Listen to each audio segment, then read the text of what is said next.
What is design thinking?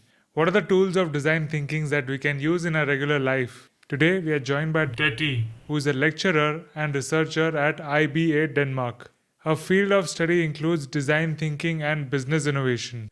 She has collaborated with world renowned companies like Lego, and we are not just talking about Lego cubes. In this episode, we talk about Denmark, places to visit there, things to do, music festivals that should be on your bucket list, and also Denmark's relationship with Greenland. You'll get to hear the Danish language, how breathing techniques like Sudarshan Kriya are helping in business environment as well as academia. As a researcher, she has gone through many research works done on Sudarshan Kriya, and she explains how Sudarshan Kriya stands out from other breathing technique by far. She shares about her adventures in India and experiences with Gurudev. I personally like the part where Ditte shares practical examples of design thinking being implemented on ground by her students as well as the companies she has collaborated with. In the comments, let me know which was your favorite part, which episodes you'd like to see next. And if you're new here, please subscribe because it helps us in many more ways than you can imagine. In the description, you can see the timestamp and chapters of this episode.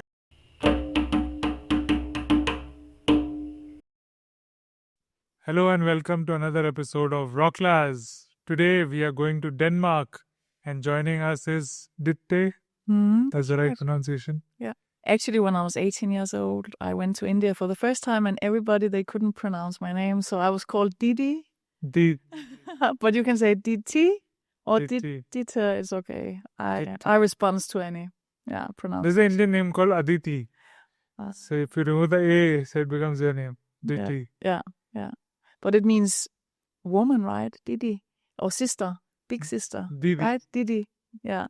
So that's a little difficult because everybody says Didi, and every time I'm turning around, I think it's me. How would you introduce yourself to somebody whom you're meeting for the first time? Oh, first time I introduce myself. So I'm a mother of 4 boys, and I'm a senior lecturer at a business academy in Kolding in Denmark, where I'm teaching design thinking and business innovation and trend spotting and things like that. Yeah. So that's my formalities about me. What is the topic of your research? You're a researcher. Yeah, I'm actually I'm a teacher, but I'm also doing research in the same subjects in which I teach. So right now I'm doing research about it's called designerly ways of breathing. So how can you integrate the breathing techniques within the design process to enhance innovation, creativity, among a lot of other things? Yeah. What do you mean by design? Because when you say design, graphic design and visual arts come to the mind. Yeah. Is it the same, or are you talking about some other kind of design? It's a good question because design can be really many things. And when I studied, when I was younger and studied, it was textile design, and my profession is also textile designer. So I studied print, weaving, and knitting, and also the design process. We spent almost 5 years just trying to make a good design process, like really deep into the question and the things that are not working in this world, and then we try to discover new ways of designing things and new ways of designing products, or it could be also services or concepts, all kinds of things. It's really difficult to understand, yeah. But I think it's more easy to understand because if I explain it the way I teach today, it's not textile design. I don't print anymore. I don't do any practical things, but I teach design thinking, which is really important if you want to work with any design. What is design thinking? So design thinking is have this human approach. So design thinking is to put yourself in the user's shoes, for example, to try to be really open-minded, or you have to be open-minded. You have to be curious. You have to be investigating and searching and being curious about the your target group. It's actually about your target group. So if it's you, for example, so I would ask you a lot of questions, and I would do interviews with you, but I would also observe you, like when you're not paying attention to that, because maybe you will answer something to my questions that's not true. Maybe you will answer that you eat really pure Vedic food and you will never drink alcohol, you never drink tea. But if I'm here sitting in your room, in your apartment during some days, several days, and just watching you, so maybe I can actually watch that you are grabbing something that's not Vedic, or that you are actually grabbing some tea, also a coffee, maybe when you're out. So yeah, so this design thinking is about empathizing with people. So really give get us to an know example people. of a company and implementation of this design thinking. Yeah, I can give an example. I have to think about that. Like a most impressive success story about before and after. Yeah, What is the problem? How did you solve it? yeah. I think it was we work with my students. I collaborate with a lot of different companies. So I have to tell you that in my teaching, it's not lectures. It's not me standing in front of 1,000 students or 100 students. I have small classes, and it's very practice oriented. So when we work with company, we actually go to this company, visit the company, talk to them, hear about their problems and issues, and the company that one, for example, it could be.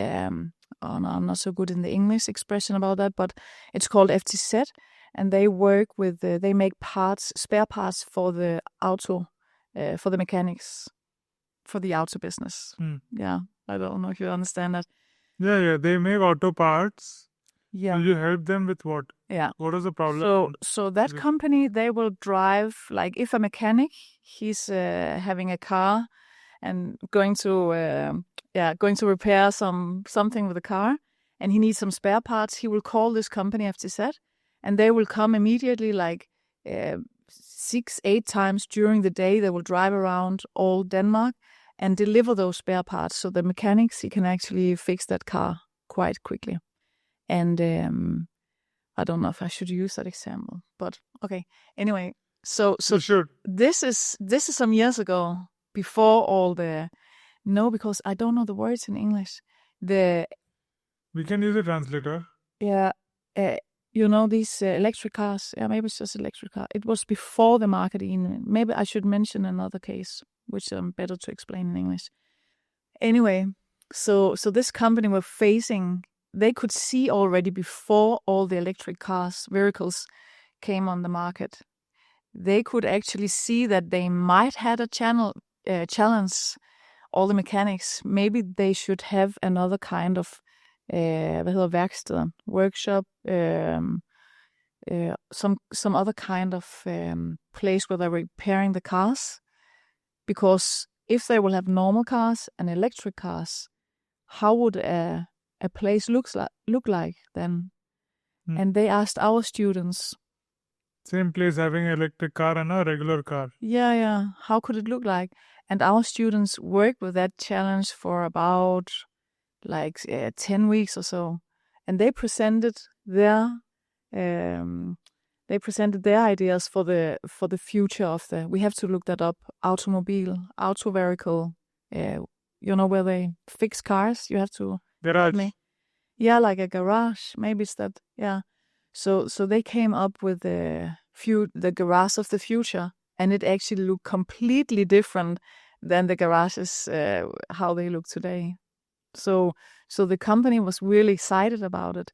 And it's not that my students are unique or something special. I mean, they are really special, but everybody can actually use that technique called design thinking for coming up with those ideas. But the company was so excited, so they actually brought all the boards of the students and the presentations from the student. They were picking it up in one of their vehicles, driving it to the headquarters and make the students present for all the team. And it was the innovation teams of that company. So of course it was not all the normal drivers and etc. It was innovation, and and right now you can see some years later, it's actually, you can see that it's implemented, those ideas, not because of my students, but you can see it's really obvious that the things that my students discovered actually were going to happen. So that was but I also have another case. So what is the tip there for the viewers? How did they look at it? How did they come to that solution? They came to that solution by using design thinking. So they actually went to visit a lot of garages all over Denmark or all over Jylland where I live.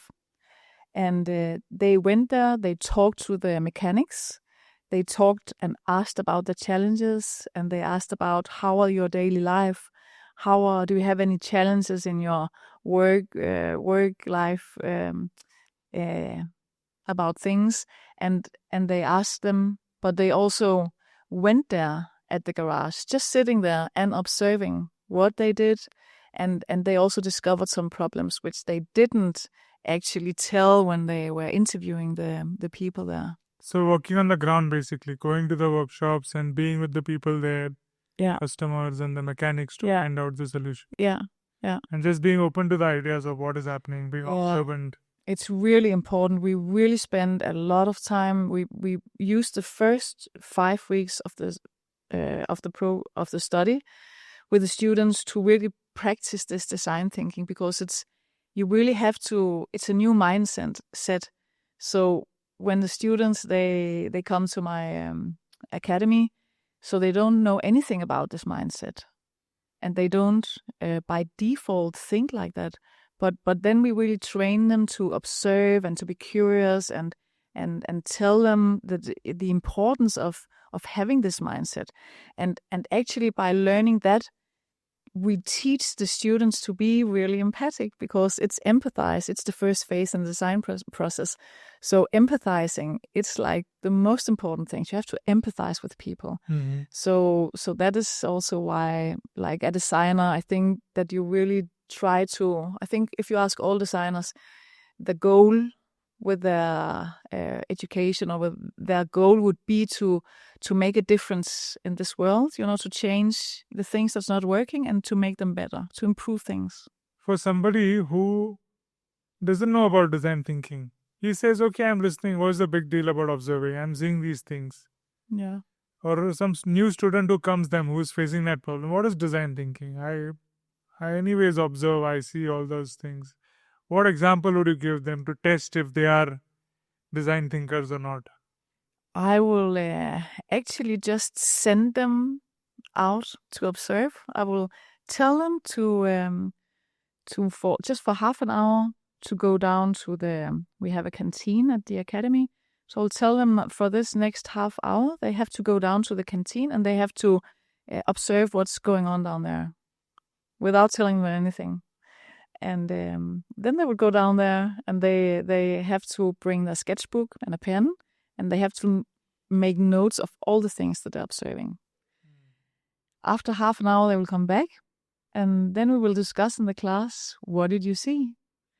And some of the students are actually already really good, and maybe some of them observed in the canteen that one of the employees in the kitchen, she actually didn't look really happy. She looked sad. Oh. Yeah, they discovered that thing.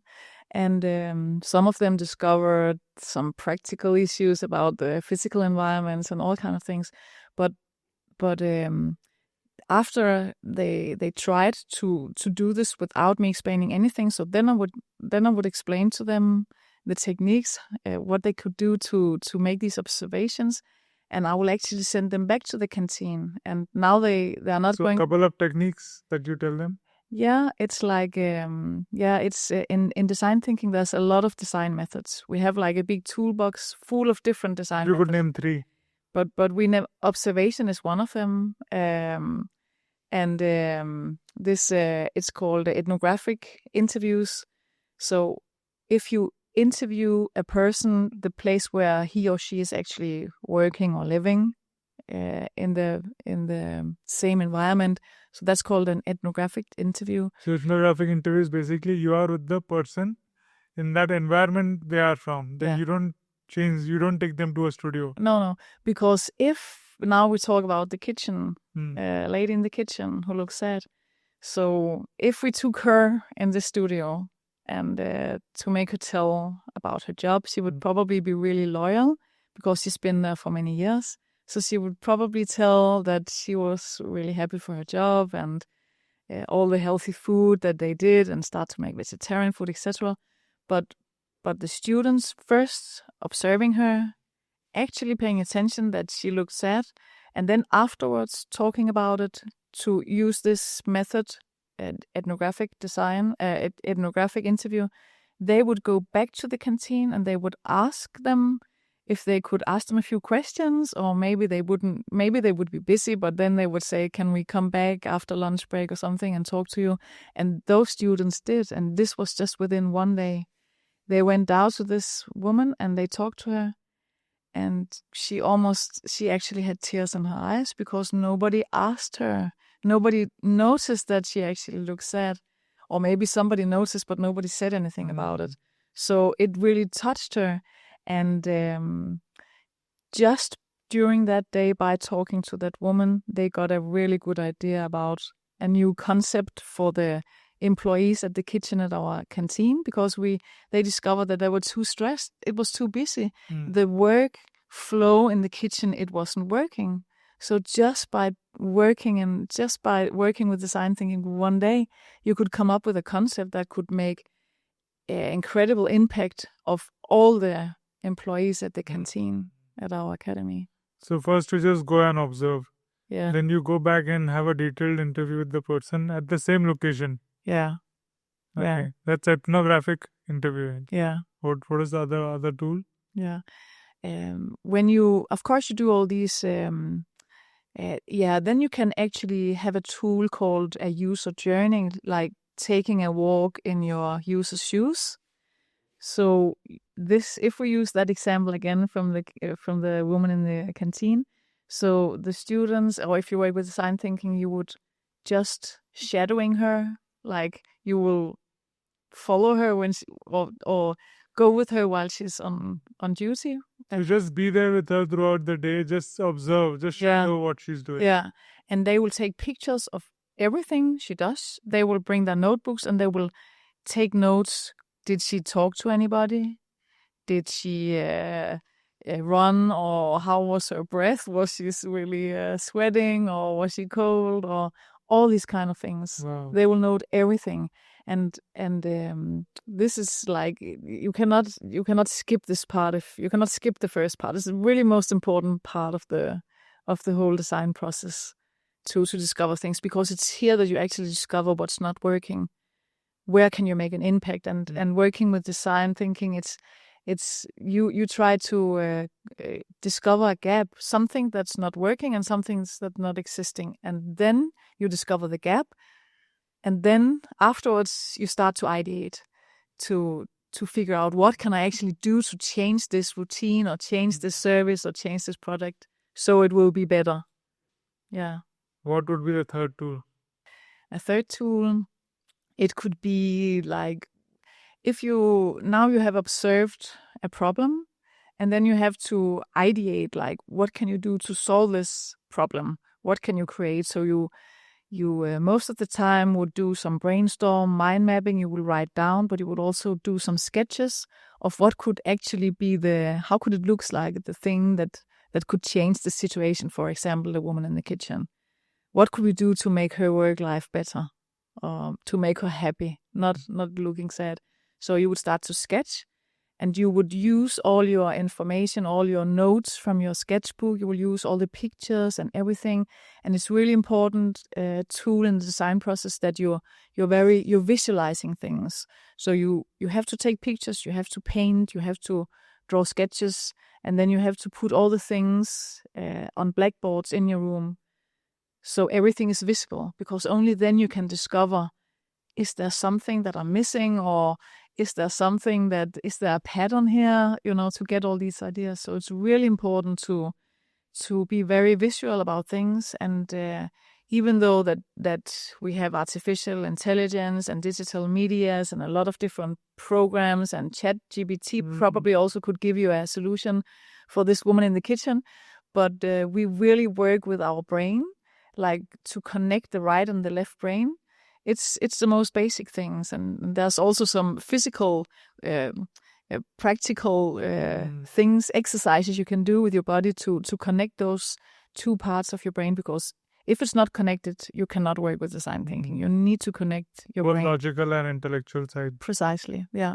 Yeah, I say I could do pretty good at design thinking because I observe things which you people might skip. And as you mentioned about AI, it observes everything, but it sees everything, but it doesn't observe. It doesn't know what to look at or what to process or how to co-link the things. Yeah. So we are not in the design field, we're not afraid of artificial intelligence. I would be afraid that people would skip design thinking because they think they can do it by using the artificial intelligence. That could be my fear, but you can never. You can never work with design thinking or design without humans. Yeah. You are also studying designerly ways of breathing. Yeah. What does that mean and what is it about? Yeah. I've been teaching design thinking I've been teaching since the last 18 years, actually. But design thinking, I've been teaching the last almost 11 years.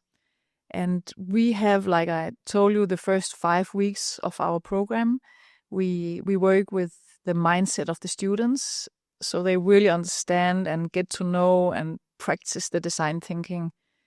And then I tried to think, how can we actually do this better? Because the students are doing well, they're doing really great, but I always look, because I'm a designer, so I always try to improve. How can we do it more good? How can we do it faster and better and stronger? Because we in the academia we have only a little time. We cannot spend 3 years learning about design thinking, so we have to do it in 5 weeks only. So how can we do it even faster then? And when I got familiar with the breathing techniques and all the research has been made about breathing techniques, I thought, of course, it's really obvious, because practicing breathing techniques actually improve your creativity and improves a lot of skills, also the social connectedness. So I thought, why not, while we teach and work with the methods, like, of course, my students have literature to read, we have research, and we have articles, and we have a lot of things. But why don't we try to implement the breathing techniques while we work with this mindset and see if we can really improve something here? And it's also proof that the breathing technique actually can connect your right and left brain. Or what do you say? Yeah. Anyway, so that should be obvious. A really strong tool. A practical tool to... Yeah, a practical tool. Yeah. How did you stumble upon this technique, or which breathing technique are you talking about? This specific breathing technique, it's quite new. I just started this fall, implementing in my teaching. So it's the sky breathing yoga, the Sudarshan Kriya yoga technique that I'm using, because looking into research, so there's a lot of different breathing techniques. And I've been, at the age of 13, I was introduced to yoga at primary school. And it really was a big eye-opener to me, because I learned the breathing techniques, and I also learned, or I was learning to become aware of sitting with my spine direct, right? And before I didn't really pay attention to that, but knowing those tools, it really made me. It really made a big impression, and I actually used it ever since in my life, not systematically, but I actually used these breathing techniques. For example, when I gave birth to my children, or if you're in pain, so the breathing can really relieve this pain, and so I really used it a lot during my life. But then in looking into research, so the researchers, they would actually try to compare different kind of breathing techniques. So you have compared different kind of breathing techniques and narrowed down and selected Sudarshan Kriya Yoga. I didn't do the research about that, but I looked into some other research. Emma Sepala and, for example, Fari from Oslo University in Norway, and Emma Sepala, she's from the Yale University. Looking into their studies, I could see that the effect of the breathing technique of Sudarshan Kriya Yoga was much stronger than all the other breathing techniques compared to that. So I thought it was really obvious. So if it's the strongest technique, so why don't use the best technique when it's research based? Yeah. So it was quite easy to make that choice. Wow. Yeah. So that's how you joined Art of Living after reading the research paper? No, actually, it was. I was not familiar with Art of Living, even though that I've been a huge fan of India since as long as I remember. The first thing I did when I turned 18, it was to buy a flight ticket to India. I was going to stay here for 1 year. That was my biggest dream. I just wanted to go to India. But traveling around, it was in 93. I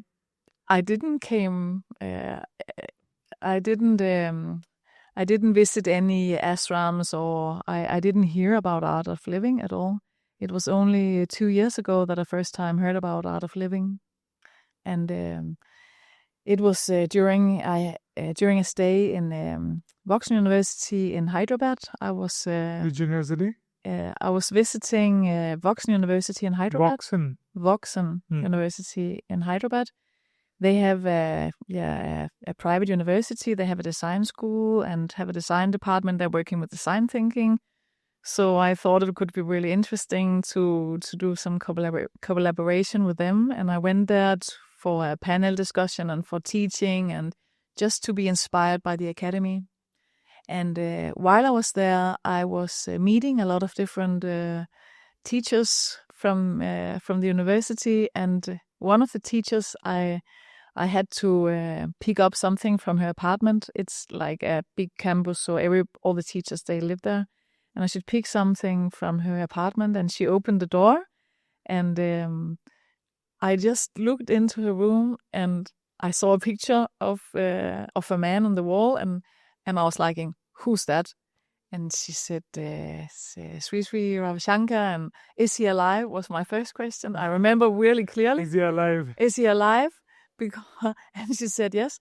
It's because I never been. I would describe myself as a really spiritual person all my life. I've been believing not any religion, but I believe that there's something bigger than me. So I have a really, really big belief in that there's a meaning of everything, and of something that's bigger than me. A really, really strong belief. Non-religious thing at all. And I never had a guru, or I never went. When I was 18, I went to Pune, and I was just standing outside the ashram of Osho. And all the other people went there, but I was just like, I'm not going here. I want to meet the people of India. And I just went back, and I went to Rajasthan, to Udaipur, and among a lot of other places.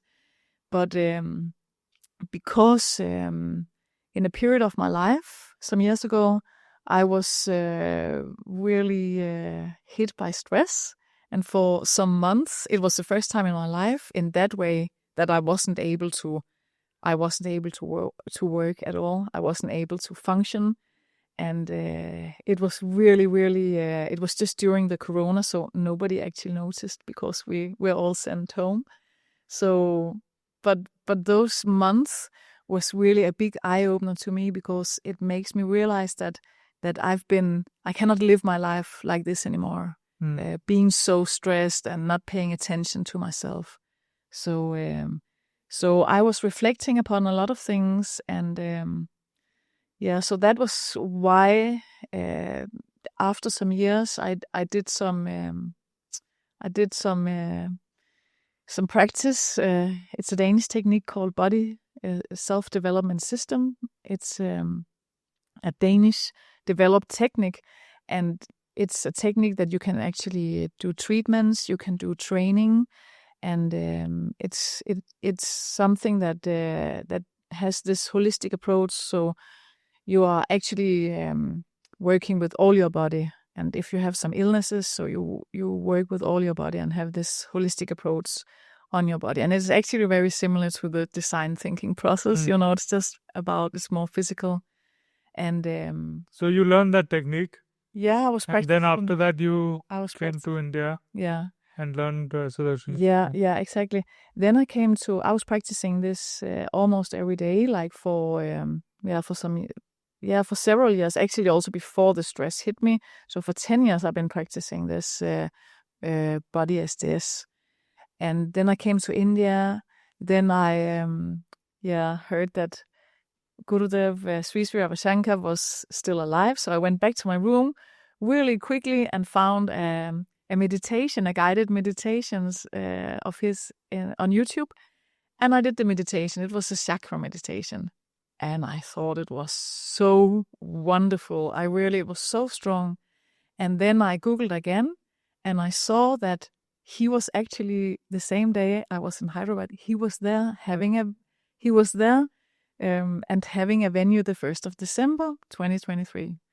And I called quickly my friend, Ashwini, and I said, Ashwini, do you know Gurudev is here? Can we maybe, is it possible? Can we go to meet him at the venue? And I had a long program the day after, so it wasn't possible. But just at the end of the day, it happens that we made it, and we came exactly to the venue the same second that Gurudev was entering the scene there. So that was my first meeting with Gurudev. I was just there sitting among a lot of people from that area.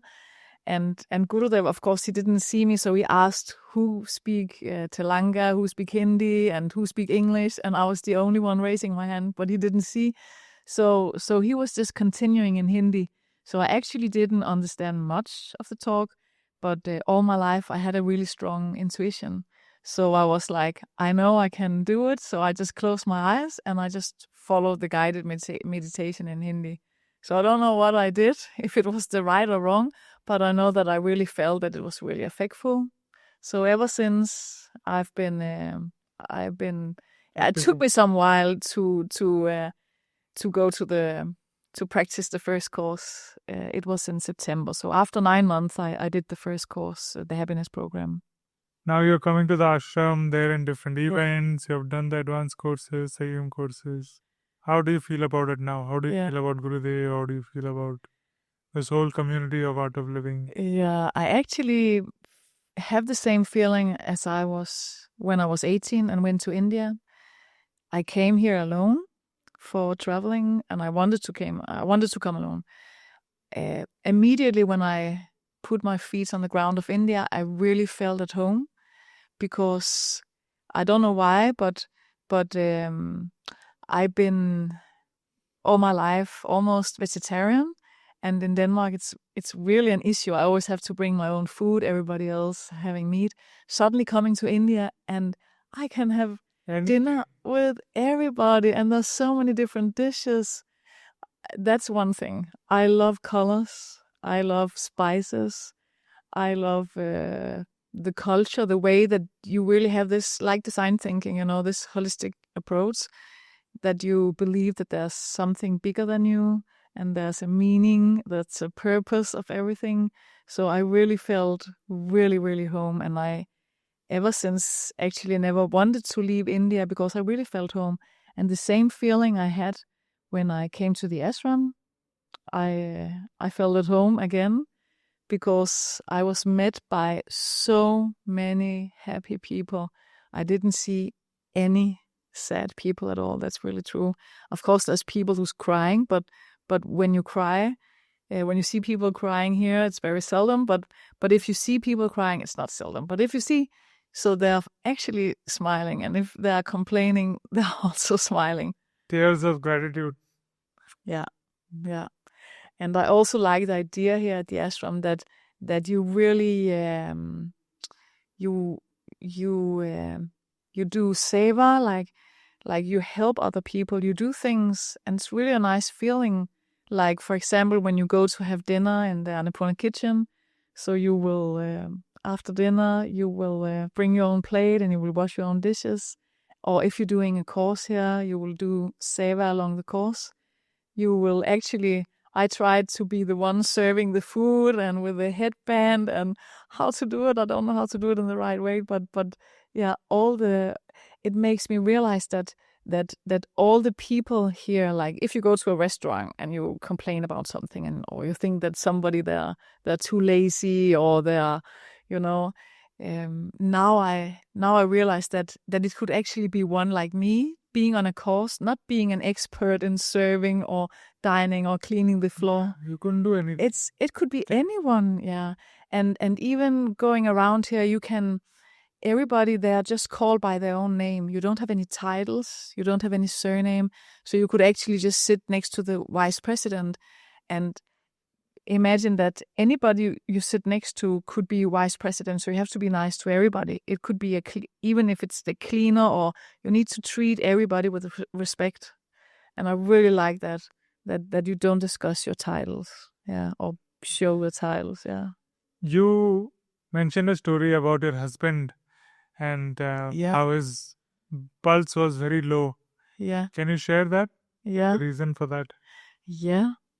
Because the reason why I can travel so much to India during the last 2 years, it's because my husband recently retired from his job as a flight captain in the Scandinavian airlines.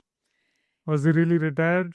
Did the doctors say something? He was just on a flight coming back from San Francisco, so high of energy as always, loving his job, being in that business for 33 years, not attending or not planning to retire at all. Maybe someday, but really loving his job, really loving his job. And one day he came back from that trip to San Francisco and went to do a medical check, because as a flight captain you have to do this medical check. Regular medical checks. Yeah, to see that if everything is functioning, it's really important. And just like that, he got his. The doctor took his license, and he couldn't fly anymore. Doctor took away his license. Yes. For what? Because there was some issues with his heart, and he had to check it. So until it was checked and approved that he could go back flying, so he was grounded. So without any license and grounded, he went back to me, and he was really sad because this was something that we never saw coming. So what was the problem then? Yeah, the problem is that there was something. They had to try to see if there were any issues with his heart, right? So he had to go to check to the hospital and etc. But he's not really feeling any pain at all. He doesn't have any issues. He's really healthy, and there's nothing wrong with him. And they discovered that his pulse, it's really low while he's sleeping. So it's actually only 19. I don't know how to say it. Like 119 a minute when he sleeps. So it's really low. I don't know if you understand what I'm saying. Yeah. So they said, but it's not possible, that it's really dangerous that it's so low. And we don't know why. There's also some other things, but this was one of the things. And during his sleep, his heart would actually stop like for 8-9 seconds. And he doesn't have any disease or trouble sleeping. So 19 beats per minute. Nothing. And 19 beats per minute. And this, his heart's not beating for 8-9 seconds during his sleep a couple of times. That really made the doctors really worried about, it's not good if you sleep on the plane and something happens to your heart, so you need to have, you will have to do some surgery, etc. And he didn't want. But anyway, but it was normal for him. It turned out that it was a normal blood. Yeah, everything was normal. Yeah, blood pressure for him. So actually, the end of the story, was that he had to retire. and we discussed when he he came. mentioned that he used to meditate since a very So is there a correlation between his slow? Yeah, we actually don't know, but my husband, he's been meditating since the early 20s. So that's our hypothesis that it's because of the meditation that his breath like that. So he was never tested before. So if he was tested like at the age of 30, so they might would have taken his license already then, but we don't know. We will never know. But actually, my husband, he wrote to some professor doing some research about the breathing, and he actually wrote to him and said that you can use me as a test person if you need, just to see if there could be any connections with the breathwork. There could be something, because even I have been doing Sudarshan Kriya and meditation since a while, and I've donated blood every 3 months. Yeah. Many times if I go to new hospitals, they don't allow me to donate, saying that my blood pressure is too low. Yeah. But I say it's normal. It's like the resting blood pressure. Yeah. So then I recorded a video of the doctor saying that we have tested him. It's normal for him to allow him to donate the next time wherever he goes. Yeah. Yeah. There's also some research. I cannot get into details because I'm not able to explain all the details, but I know that there's you might have seen some things, no? Suppose in companies, in the companies that you work with, what was the unexpected findings you had because of doing this sky meditation? Yeah, of course. I expect to find a lot of improvements in their work-life balance, like the focus on well-being, that's starting to implement the breathing technique, that you become aware, that you become aware of your own health, life balance, or what you sort to say. I think that it can also improve the social connectedness when you actually practice this Sudarshan Kriya, and there's a lot of other benefits. So I expect that it's always there's already done research that it's actually improving these things. So I guess that my challenge will be how to implement it, because the issue of the companies will always be that we don't have time. We don't have time to spend 30 minutes every day for our employees. And actually, before I started this research, I was like, I have to test it on myself to see if it's working, because otherwise I cannot sell it, or I don't want to work with it if I cannot feel it on my own body. So I went to do the happiness program in September last year, and then I practiced, and I also faced the challenge of how to actually be able to. So you did the happiness course just in September, and you're in India for the women's conference in February. Yeah, so everything happened really fast. Yeah, but I actually tried to, I moved my office from my academy to my home during a period, and I have 30 minutes on my way to job by car. So I saved these 30 minutes, and those 30 minutes I actually did the practice every morning. So that was how I came to start to actually have this daily practice, because when you're doing the breathing, it's really important that you do it every day and it's systematically. What changes did you see? What observations have you made? Very quickly, I observed that doing the Sudarshan Kriya, it just after, actually already after the first day, I felt really joyful. I felt really peace, and I felt all my body. Maybe it's just that I felt all my body. I felt that there was something really special about this, and also the breathing techniques. Meditation, I also did meditation in periods during my life, but I think that meditation combined with this breathing technique, it's so physical in a way, And the way that you are counting, you're not just sitting and looking at your clock and when is it over, but you're so concentrated and it's so physical. So it's I really like that way. But the effect was also quite quickly that I had all this energy.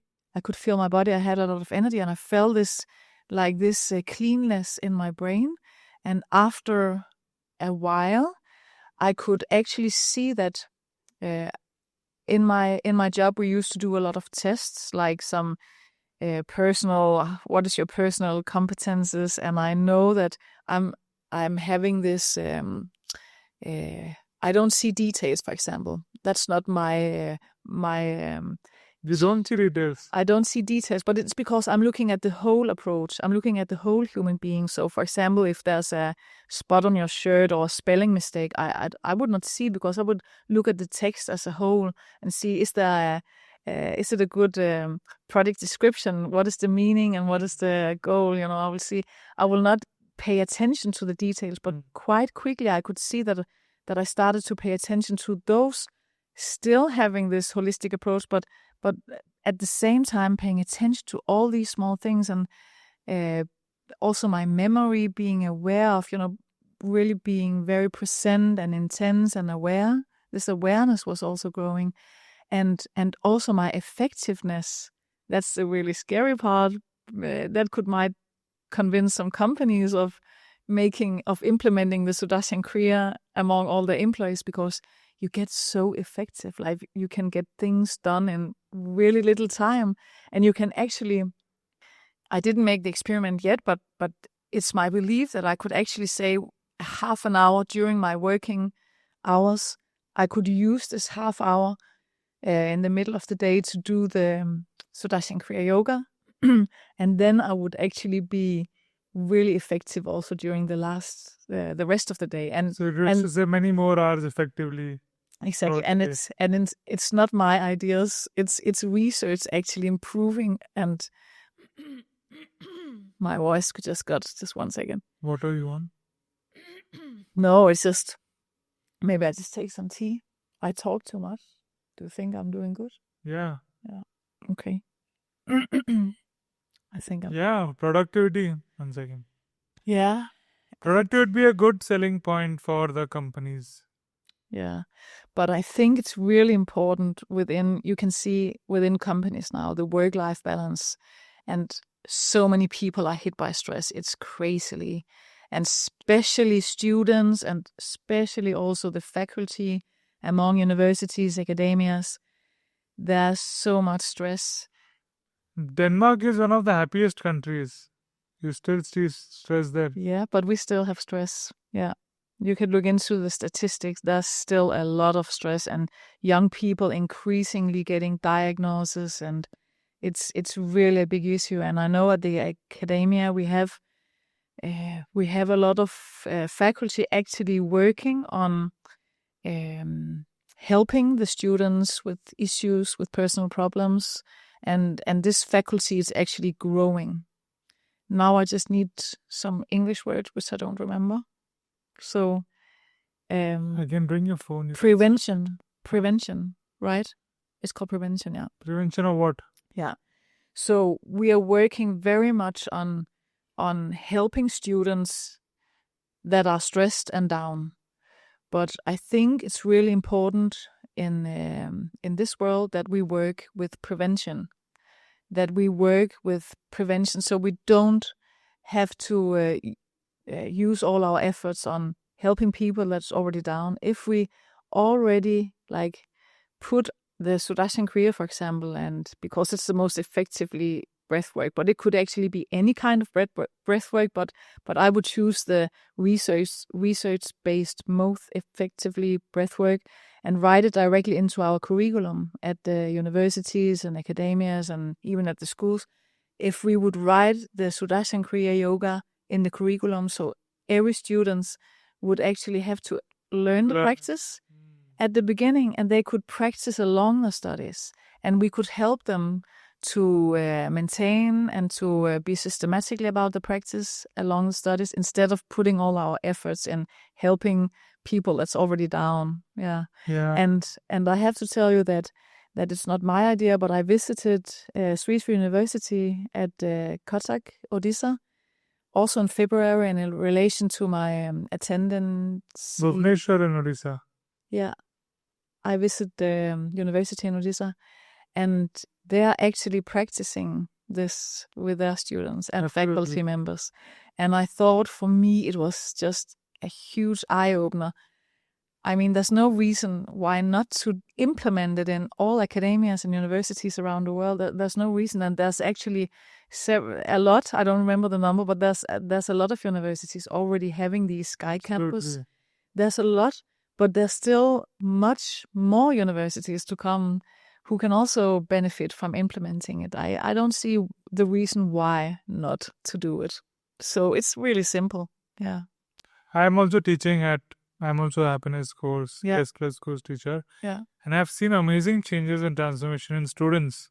Yeah. And the thing about making it compulsory from the college side, it's very nice step, because you can only try to tell them the benefits and show them, explain them, understand them things intellectually. But when they feel it, when they experience it, they have a very different experience. Yeah. One of my friends from France, she had to do this course before her other course. It was a mandatory. And doing it in the first time, it changed her mind about it. The experiences she had, that's how she became practitioner of this, and she's having benefits of this. It's amazing. She's also a teacher now. Yeah. I have to mention some examples because I'm not a teacher yet to come. It's my intention to become a teacher during the next year, I hope. So I can only practice like some pranayama, some basic techniques with my students, which I've done during this fall. And I have some classes from secondary school, and it's innovation students coming to me, and I have these classes for like 3-4 hours. And I used to teach them how to use their intuition and how to work with trend spotting. And how to work with trend spotting, but trend spotting. If you have to spot trends, upcoming trends, okay. So you cannot do it without being in contact with your intuition. So I had these classes for 3 years, for 3 hours, learning this technique. And then I thought, this time, why not try to implement some of the breathing techniques? And I just took one of the techniques. So at the beginning, because then it would make connection between the brain, right? I told the students that it was documented and research-based, so they had to try this technique. And it's a lot of young people, 17, 18, 19 years, I guess. So they're forced to be in my class. I mean, they chose to be in the innovation class, but it's not something that, we want to do trend spotting, but the teachers, they would bring them. So sometimes they would be maybe not that active from the beginning, but I put all the young people in a circle, and I taught them how to sit with a spine direct, and it was actually the biggest challenge because all of them were sitting like this, and we spent the first 5 minutes sitting with the spine direct, and then I would teach them the pranayama, how to do it, and even though that I run those classes so many times, so I know that it's really, really hard to get their attention. There will always be somebody laughing and sleeping, and they sit and drink their energy boosters drinks. Energy drinks. Energy drinks. And those young people, they were just sitting and not laughing, concentrating, doing the pranayama for like, I don't know, maybe 5-6 minutes, totally concentrated. And then we would, after this, we would start the workshop, the workshop working with the intuition and the trend spotting. You could add a guided meditation also, Gurudev's guided meditation after the Yeah, meditation. but now I only had this. The teachers and the young people, they 10 already minutes, small meditation also. yeah. But this program, it's already written, so we have like 5 to 5 minutes. Everything is written down, so we follow this plan. And this was just like spontaneously. Now we implement the breathwork in this workshop. But then the teacher, I had 3 of those classes implementing the pranayama, and the teachers of the classes, they would also attend. So talking to the teacher next time, I didn't evaluate with the students, but the teacher of the students, she came back to me after having those 3 classes, and she said, "You know what? We evaluated the workshop as we used to do, but you know what they actually asked for? They asked for more breathwork." Wow. So I said, okay, next time, and next time we have to write a new plan for the upcoming 3 years. We are going to implement the breathwork, and we're going to make it much more, so it can be guided meditation and much more other things. Yeah. Yeah. Sky. Um, Kriya Yoga. I have the full happiness course. I have a plan of that also. Yeah, I would love to. Let's talk about Denmark. I've jotted some couple of fun facts about Denmark. Oh, So, yeah. Denmark invented Lego. The famous Lego game comes from Denmark. Yeah. It was invented back in 1932 Yes, that's true. from Billund. Yeah. I actually live only 19 kilometers from Billund, and 19 kilometers from Legoland.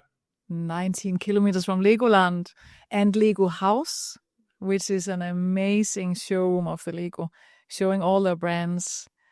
Yeah. All the Lego sets they have over there. Yeah. They have, it's the headquarters there. Yeah. And talking about Lego, so we also work together with Lego for the past 2 years, actually.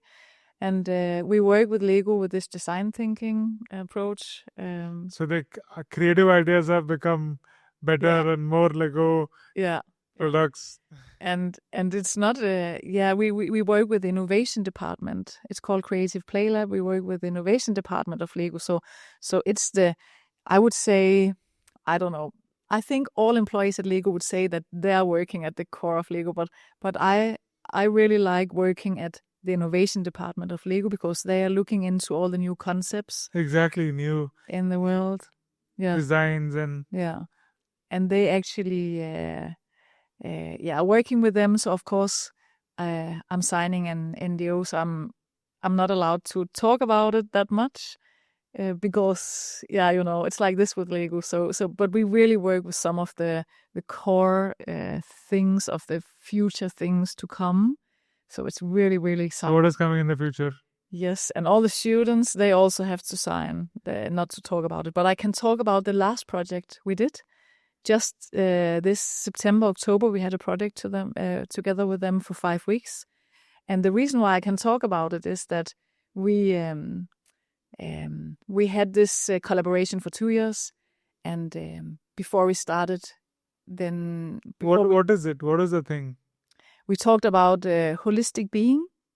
This is the theme of our project, which we worked with the students during 5 weeks with. And in Lego, the previous project you're mentioning, what was the project about? Yeah, it's. I need to find the project description just to be correct, but it's actually about. It's about how we can improve the mental well-being of young people today, and not only young people but also children. And our students, they could choose to work with children or young people. So all of them actually chose to work with children between 6 and 12. So how can we bring calmness and well-being to the children and young people in that age? How can we bring calmness into their lives so they would not grow up and be affected by stress and diseases and all kinds of things? And this is, of course, based upon some of Lego's research within their innovation teams, but it's also based upon a lot of other research around the world. I thought it would be just about designing the Lego toys. It's not about designing the Lego toys. No, it's about designing a good life for the children and young people of the So they future. want to. The Lego has taken responsibility for that as well, Yeah, not I just the toys. I can actually come up with a good example because I know I'm allowed to. Hmm. So there was one group of my students. They were really curious about the physical environment. Of the children. Yeah, and they chose it as a problem statement to work with that specific physical environment. So they actually went to visit some schools, primary schools in Denmark, and they had a class with the children, and they were allowed to ask the children. So you can or to give this task to the children to draw the room the room that they dream of, like how do you say it? They ask the I students. need to find They ask the words. children what is their dream room. Yeah, it's the dream Where they would like to play. Yeah, so they should draw their own dream room. That was the task to the children, and I never asked. I mean, you could ask your children. Would imagine your dream room to play. Yeah, because they actually found out, they found out that most of the children's room, they're decorated by their parents. And it's very clean and nice and pastel basic colors. In Denmark, we have this Scandinavian modern white style. Everything is clean and white. And, it's designed basically by their parents or basically by their mother. She's the one in charge. This is what they found.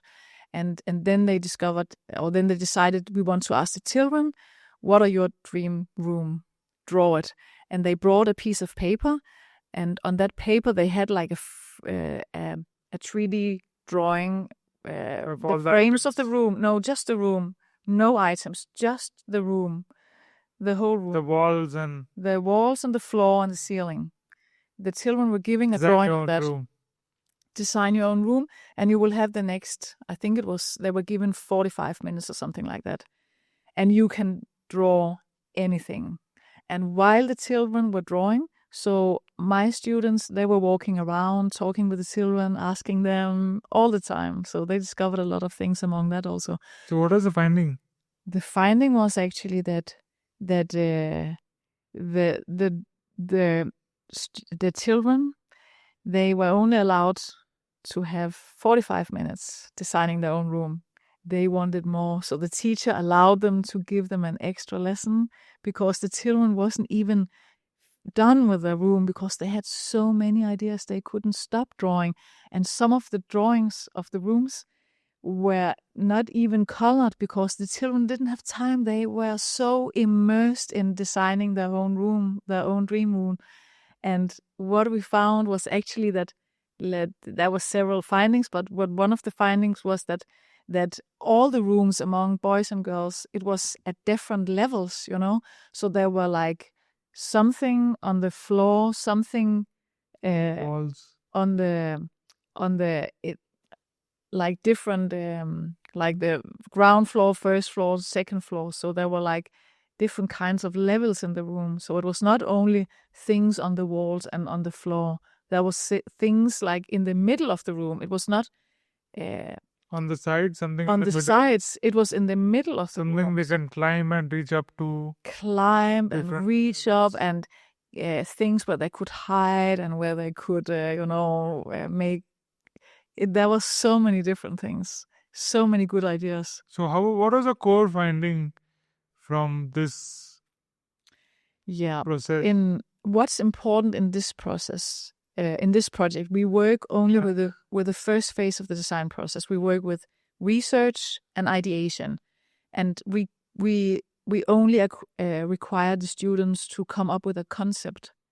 So I'm trying to understand. So they can, What came out of this? What was the crux of that Lego could use, and how did they use it? Yeah, they didn't come up with specific things, but Lego could definitely use this approach to let the children design the things, and of course they also do it among toys. But they could. I think that it's important at this stage it's focusing on the first process of the design thinking, and then to take this further, you need to take it to the next step, which is called prototyping. So the next step would be actually to build some rooms together with the children. Something I maybe didn't mention about design thinking, it's like the most also very important thing, co-creation, that you create things together with your users. So for example, it would be those children here. We would take them, give them an empty room, and make them come up with what they would build. Maybe give them a lot of materials, or give them a lot of access to a lot of things so they could start building. And maybe my students would help them building that dream room. So it's difficult to build themselves, right? So something in co-creation with the children, that would be the next step. And we would still like have this open mind focus. We will be not determining and deciding anything. We'll be really open-minded and just to see what comes up. And then the next step will be, again, to be more practical and to choose and to elaborate upon all the findings. That could be a game and a business in itself for Lego.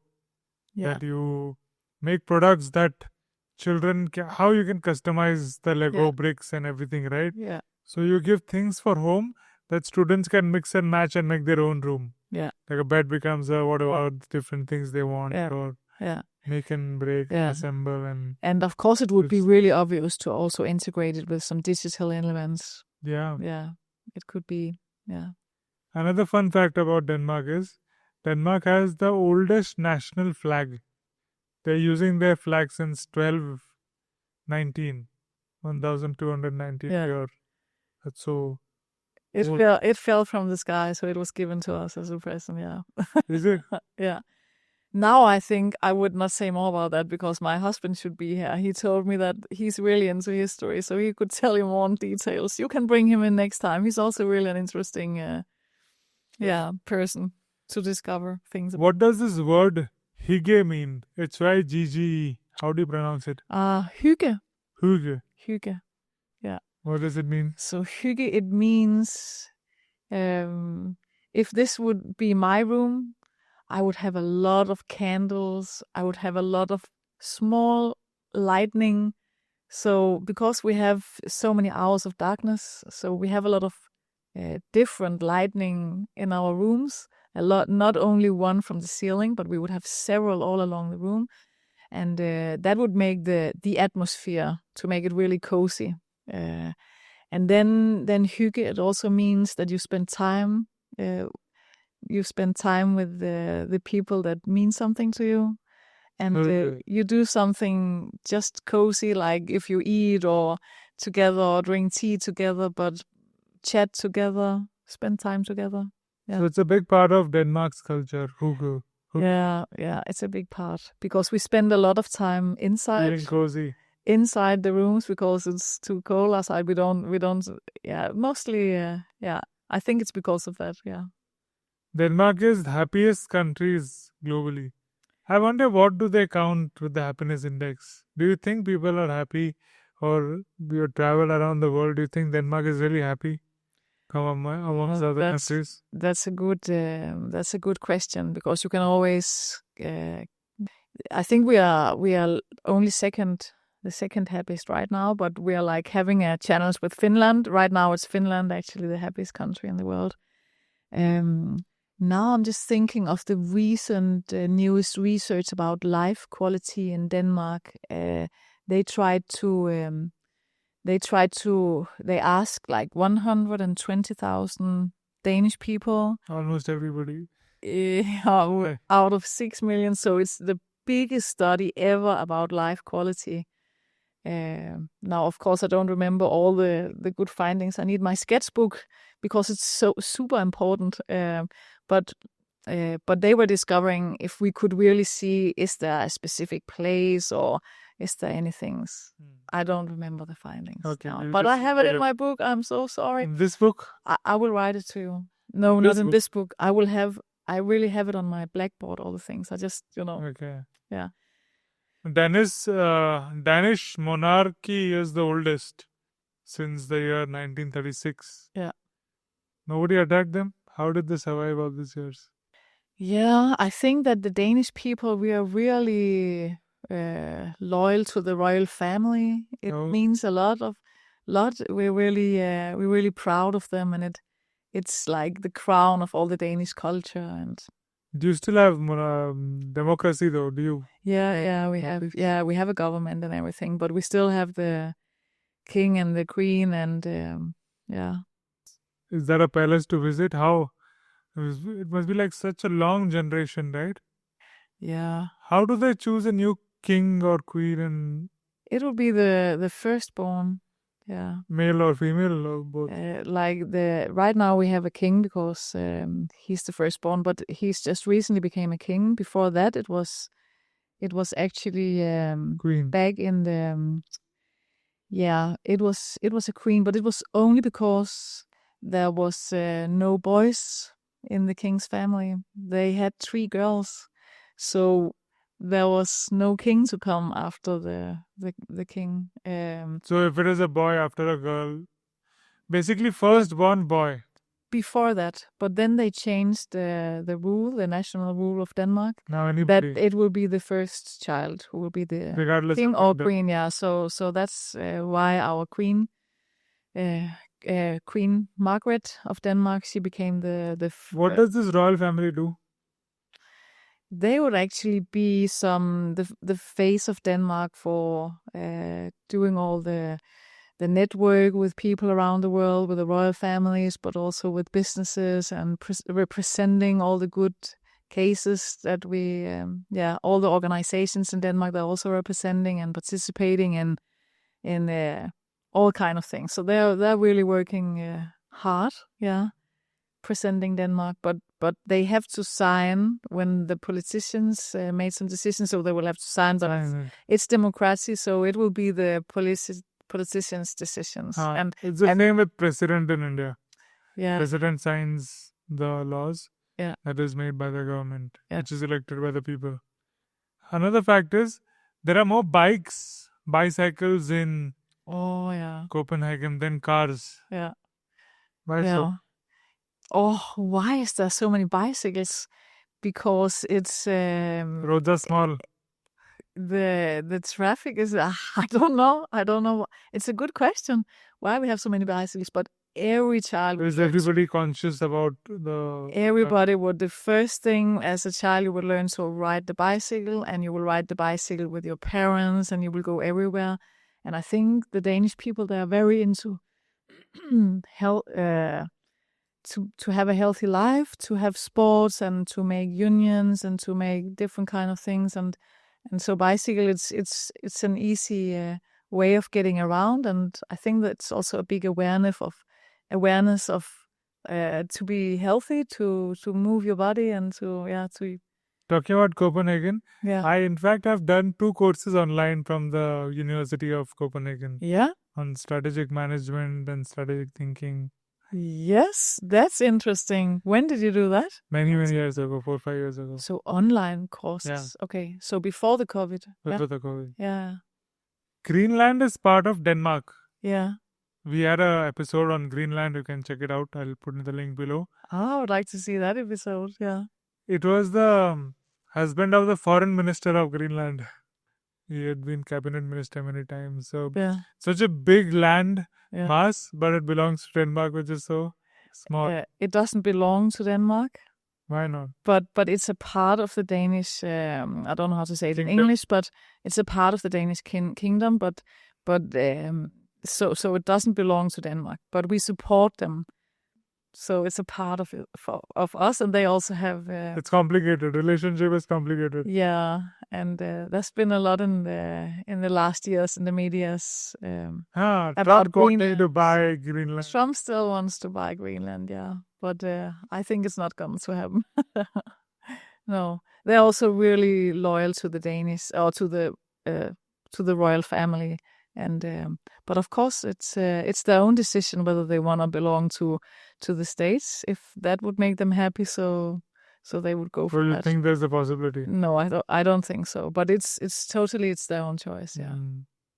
There are 444 islands in Denmark, Yeah. out of which only 80 are Yeah. people residing. Yeah. Yeah. We have a lot of islands. We have a lot of water.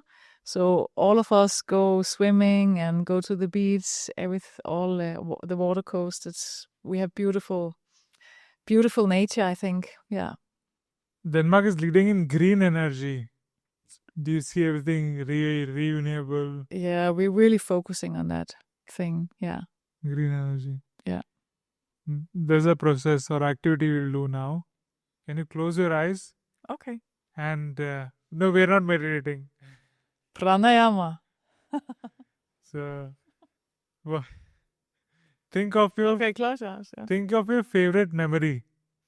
Oh, yeah, my favorite memory. Just think about it. Yeah. Tell me after you've thought. Okay. And tell it to us in the Danish language. In the Danish language. Okay, så et af mine yndlingsminder, det er fra min mormor, da jeg når jeg har været på besøg hos hende, og sidde hjemme i hendes fine stue, der var så flot at sidde, og sidde rundt om sådan et lille bord, der var dækket med et fint bord, og med fine, tynde glas, og så lavede hun drinks til mig med nisseøl, og så puttede hun sukker ned i nisseøllen, og rørte rundt i det, fordi nisseøl, det er faktisk sådan en øl, som i forvejen er rigtig sød, så puttede hun endnu mere sukker i, og så kom hun med et salatblad, som hun puttede sukker ned i, og så pakkede hun det ind i sådan en fin pakke, og så kunne jeg sidde foran fjernsynet. Det var også noget, jeg ikke fik lov til at gøre hjemme hos min mor og far. Jeg fik ikke lov til at sidde foran fjernsynet og spise, men det gjorde jeg hos min mormor. Så måtte jeg sidde foran fjernsynet og drikke nisseøl med sukker og spise salat med sukker i. Ja. Wow. Sounds a bit like German. Yeah. Yeah. Can you tell us the meaning in English now? Yeah. My greatest memory, not my greatest memory, but one of my greatest memories. It's from my grandmother, which was really close to me, my mother's mother. Sometimes I came to visit and sleep over at her house. And at my house, we were not allowed to sit eating in front of the TV. It was just never happened. But at my grandmother's house, I could sit with a small, tiny children's table and a small chair in front of the TV and her beautiful living room decorated with beautiful furnitures and paintings on the walls. And she would come and she would serve non-alcoholic beer to me. It's something that we get around Christmas time in Denmark. It's called nisseøl. But this beer, it's really brown and it's really sweet. And there's a little alcohol, but not much. Kids can drink it.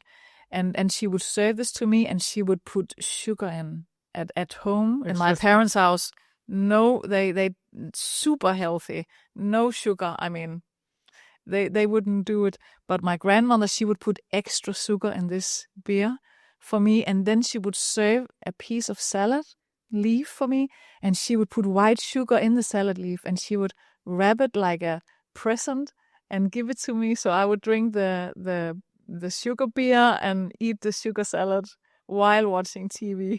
In her room, living room. Best memories. One of the best. I have a lot of good memories. I had a really great and fantastic childhood with my parents growing up in the countryside on one of the small islands in Denmark. Yeah, the same island where Hans Christian Andersen was born.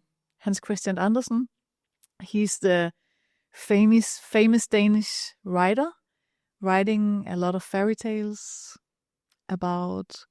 He wrote one fairy tale about the Christmas tree, the story of a Christmas tree growing up in the forest. It's my favorite tale. And this Christmas tree growing up in the forest, it was like dreaming about being on a boat, being a part of this wooden boat sailing around the world. This tree was dreaming so much about sailing, and suddenly one day the tree was cut and it was brought to the house of a family. And the tree, it was so nervous, it didn't know what was going on. And it heard that it should be the Christmas tree for Christmas Eve. And the Christmas tree, it was so exciting about now it's going to be a Christmas tree. And they put the tree in the living room. And at Christmas, we put real candles on the Christmas tree. We do at home. So the Christmas tree was so afraid standing there in the living room because all this light, it was afraid that it would burn. So it was so nervous. It didn't really enjoy the Christmas Eve because it was so tense and so nervous. And then Christmas morning, so the Christmas tree was taken away. They put it up on the roof in the house, and it was worrying. So anyway, the things that Hans Christian Andersen wants to tell us with the story is that we need Did it get on the boat or no? What? Did the tree ever get on the boat? And No, it never get on the boat. But you can, you dream about a lot of things. But imagine that this Christmas tree would actually have enjoyed being in the forest. All the birds sitting in the trees, being in the middle of the forest, listening to the wind and all the animals coming and walking around it and seeing the sunrise and the sunset. It didn't pay attention to that thing because it was dreaming about being on that boat. And also Christmas Eve, it didn't pay attention because it was such a beautiful evening. It's the most beautiful evening. And it didn't pay attention to it because it was nervous. So it's a big lesson to us as human beings. That's why it's my favorite tale, that you need to be present. When I'm here with you, I close my phone. I don't think about my family, even though I miss them. I don't think about that I'm really, really actually sad because I'm leaving India today. I'm going back. I look forward to see my family, but I'm always sad when I leave India. I leave all those things aside, and I only concentrate about you and me. And I don't, and I also believe working with students every day that of course you should be aware of the future and having some goals, but the most important is to be present at the very moment. Beautiful. Yeah. Very nice story. Yeah. So we come in a full circle then. Yeah. It relates with the design thinking about observation and exactly. being. Because for that design thinking and for observing, you need to be in the present moment. Exactly. Yeah. Wonderful. Yeah. What is the Danish food that you would recommend? Some Danish food. The best Danish food, it would be, now it's a little special because I'm vegetarian and I've been vegetarian almost all my life, except that's even better. So what is a few years, but in Denmark it's a lot of meat, so all the traditional things, it will be meat. But what I will serve to make it really nice, a nice meal that can be combined with veg and non-veg. So it's called Smørrebrød. It's a piece of black bread. It's really thin. Black bread? Yes. And on the black bread, you would decorate it and put different kinds of, you can put salad, you can put egg, you can put vegetable. I would put some vegetables in the oven. And I would decorate this piece of bread so it looks really beautiful. I'm still wondering about the black bread. Is it like over roasted and overheated, that kind of black, or is the ingredient black in color? The ingredient, it's just, it comes in black. It's just black, or not black, but brown. Yeah, brown bread. And it's very heavy and it's very, it's not wheat. I don't know the word in English, but yeah, it's another kind. What's the word in Danish? The word in Danish, the Danish word is, it's made of ru. Ru. Spell it? Yeah, so it's not R-U-G. That's the Danish word. Root. That it grows.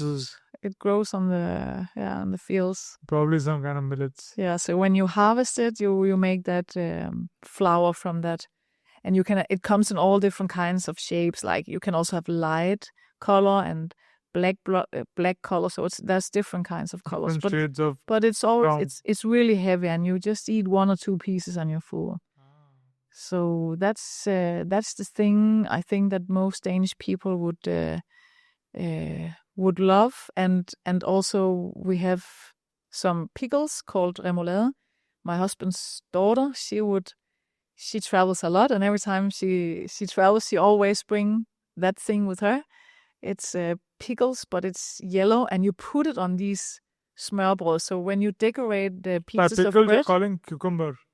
it's made of it's actually really difficult to Because make in India you get pickle of all kind of vegetables. Yeah, but my aunt make it from the ground, and it's really complicated. But it's a lot of different kinds of vegetables. Okay. So you will decorate the meat or the vegetables. You will decorate it with that yellow thing. So, and then there's one other thing, and it's roasted onion. It's also really something special about Roasted on. Denmark. You will also put it on as a topping on the bread. What is the best place to visit In Denmark, I think the best place to visit, it would be my mother's and father's house, because it's in the middle of nowhere.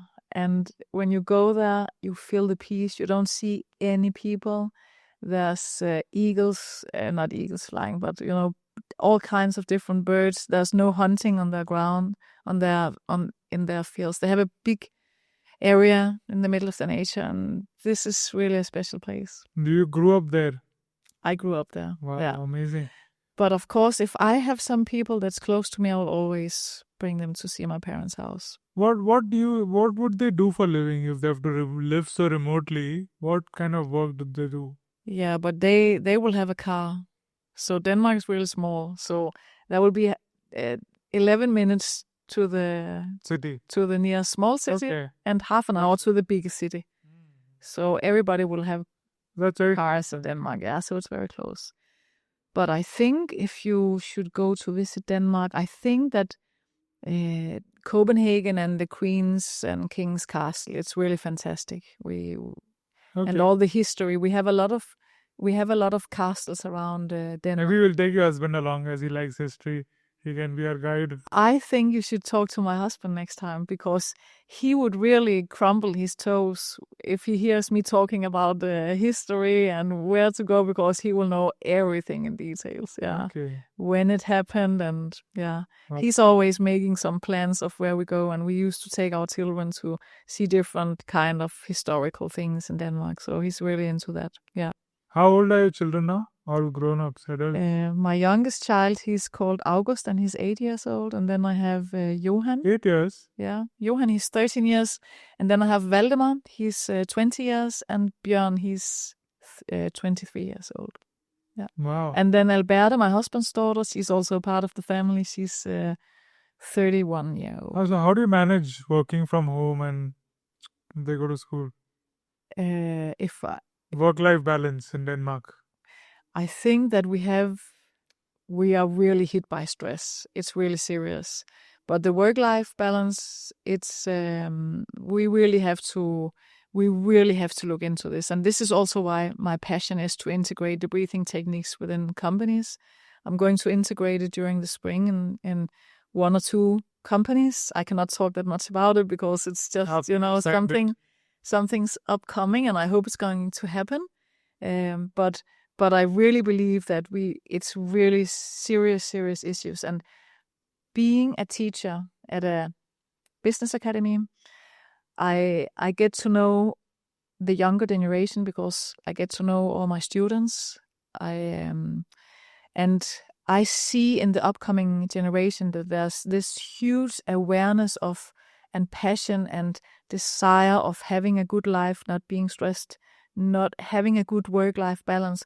So I actually see my young people. They would focus on their on the mental well-being.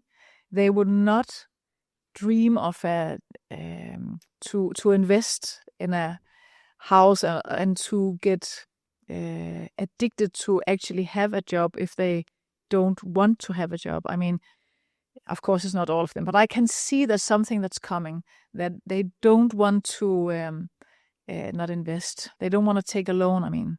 So they don't want to buy a big house, and then they are forced to have a job and be in a place where they're not happy. They become a slave of the job. Yeah. Just because they want to have a big house and they're not happy in the house. No.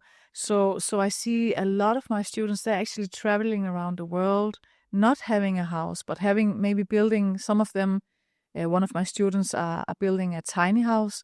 So he will only invest a small amount of money, which he's already have on his account. And he invests in building a house, and he will have no rent. He will be totally free of traveling around whatever he wants. Yeah. If he don't want to work, if he's stressed and if he cannot work, so he will just take a break because he doesn't have any expenses, right? Or very, very little expenses. Of course, I know that we're also privileged in Denmark because we have the social system. So all of us are paying tax. So if we are unemployed for a period, we can get help from the government. So I know we're privileged in Denmark because we have this perfect, fantastic social system. But even though we are stressed, and the younger people, they don't want to be working in a company that are not doing something good for the world. They don't want. We even had an assignment with the company. So they want to do everything purposeful. It's not just for There's a money, or purpose. just for Exactly. accounts. Yeah. What do you think are work opportunities for internationals in Denmark? We need a lot of international workers in Denmark, definitely, because there's a lot of the jobs that we cannot. No Danish people want to have actually. So we need foreign people from all different nationalities, and it's really important. Work like what? Yeah, but it's we have like I don't know specific. I cannot talk about that. I don't want to go into it. I just need to look up to that. Yeah, into that. Yeah. Okay. But there's and I also don't know if we should bring this, but there's it's also difficult for foreign people to come to Denmark. It's really hard to get permission, work permission, and etc. So it's a challenge. But before, at the beginning of my career at the Business Academy, I had international students. But right now, for a period, it was not allowed. But I really wish that they will come, that there will be more international students again. Okay, so it's difficult even to study in colleges in Denmark. It can be, but we are an international academy, so for a period we didn't have many internationals, but now we have internationals coming to us again. And I think it's such a big benefit to get to know different cultures, and also that our students, that they would go abroad meeting other cultures. I think it's so important, and I can really see in my classes, I can really feel the difference. If I have a class that's been abroad and It's a different experience. Introduced to other cultures, they have a totally different mindset than being in Denmark all the time and having this narrow mindset. I think it's really important, to bring. What is a unique marriage ritual in Denmark? The unique marriage ritual, it will be not like an Indian marriage, which is very colorful and full of people. So the traditional marriage would be that we go to the church, and the bride will wear white clothes, and we will have a ceremony in the the priest will give a ceremony, and our family and friends will attend, and then we will have a party afterwards. Simple, basic Christian wedding. Yeah, and I think actually statistics shows that there's marriages are increasing, but in Denmark there's a lot of people, single people, not living together. Increasingly, a lot of single people, and also a lot of couples living together without getting married. So we are Christians, but we don't have that much people in the church. It's not like satsang. It's not compared to Gurudev. He's not religious, but if you go to the temples, there will be a lot of people. And the church would be pretty empty. If you want to be alone and do meditation, you can go to the church. You will have peace and quiet and nobody. Yeah. Okay, interesting. Yeah. But again, you could talk to my husband. He's really religious. Yeah, he's going to church every Sunday. So where can I talk to him? In Denmark, or will he come to India? I will take him to India. You can talk to Okay. him. He is also really fond of India. What is the best festival in Denmark? Oh, the very best festival. It's called Heartland Festival. Heartland. Heartland, like heart. Heart. Land of Hearts Festival. And it's held on the island from which my husband and I are born. It's called Fynen, and the same island from where Hans Christian Andersen grew up. And it's held at a castle called Egeskov Castle, which is a very beautiful castle. And they would decorate all the area around us, like forest and trees and a huge park. And people will come there and sleep in tents, and there will be music, and there will be workshops, there will be different kinds of talks and different kinds of food and different kinds of dances and yoga sessions. And I hope that there will come a breathwork session next year, but there's not yet breathwork, but we would love to bring breathwork sessions to that festival. And when does it happen? It happens in June. It's 18th, 19th, 20th of June every year. Yeah. Interesting. Yeah. Bucket list. Bucket list, definitely. I think Heartland, it's like also young people, but mostly middle-aged people would come there. And there's, of course, Roskilde for young people. Bucket list for you would definitely be to attend this Roskilde festival. What's that? It's a city. It's a city in Denmark. Roskilde, Roskilde, Roskilde Festival. It's one of the biggest festivals and oldest festivals, I think. Also, is it like a music festival or music festival? Yeah. But there will be a lot of interesting, again, musicians upcoming, but also famous. But I think the most interesting thing is that they are bringing all these upcoming musicians, unknown musicians. Yeah. You know, I've interviewed people from around 60 countries. Yeah. And this festival question, we used to ask each other as children also. And as I'm interviewing people from abroad, I see so much different connotation to what the word festival means. In India, every few months there are festivals, but they're religious festivals. Yeah. Like Diwali, Holi, Sankrant, Navratri, so many more. So we have to choose between which because there are festivals all year round. Yeah, you're so lucky. And all these celebrations. Which is a favorite festival. But when it comes to people abroad, they usually, when I ask about festival, they're usually talking about music festivals or. Yeah. In the previous podcast from Uruguay, for them, festivals or people coming together and celebrating happens with football. Football has become a religion. Yeah. So it's a huge celebration. Yeah, so we don't have Diwali, but we have football matches. Yeah, that's true. Even for but I think it's really beautiful about India that you have all these celebrations. Like we don't, we could learn from you. Yeah. Because it's quite old, no? People have been doing these things since a very, very old time. Yeah. And people coming together or over a period of time, they need some things to come together and celebrate. Yeah. So now it's football. Yeah. Borders. It's because we don't have that. We don't have religious people. I mean, the church science. So I think it will not really gonna happen. Some people are celebrating some old traditions, but it's not really. It's still not. So they can have satsangs, music. It happens with music. There's this new concept in India called bhajan clubbing. Yeah, bhajan clubbing. Basically, it's satsang.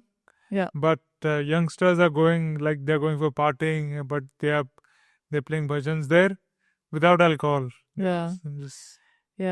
It's also upcoming in Denmark. You see different waves, and you actually see the younger generation not wanting to drink and not wanting to stay and